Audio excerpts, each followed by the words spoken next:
Rabbi Musa a.s. Rabbi Musa i madh, folte me Allahun e madhnushëm.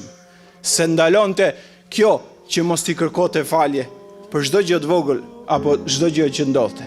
Rabbi inni zalamtu nafsi faghfir li. Zoti im, bëra pa drejtësi ndaj vetes. Pra bëra diçka që ti se pëlqen. Më fal mua, faghfir la. E fali i madhi Zot. Thot Kurani.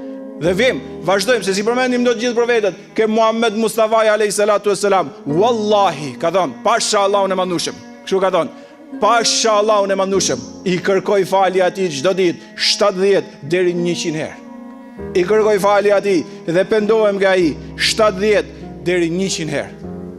Gërmoje, filtroje jetën e profetit ton dashur Muhammedit a.s.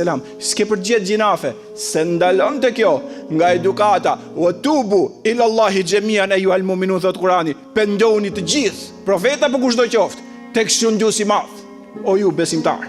Pendohuni të gjithë, sepse sa më shumë iman dhe devotshmëri të kesh, aq më shumë falje kërkonke. Sa më shumë vese dhe gjinafe, aq më pak falje kërkonke. Është e çuditshme. Sa më shumë devotshmëri, kërkon më shumë falje. Sa më shumë gjinafe, kërkon më pak falje. Kjo është e çuditshme, por nuk është shumë e çuditshme, sepse kur je shumë i devotshëm dhe i mirë, je i kristal mendim, kërkon falje. Je i pastër zemër, kërkon falje. Ke shpirt kulluar, kërkon falje. Kur je me vese hutohesh, të merr vesi, të humb kohën vesi, si e i qet në zemër, zburon gjën nga shpirti, zbon kur var mirësie, harron me kërku falje, të merr mallkimin i të madhit Allah.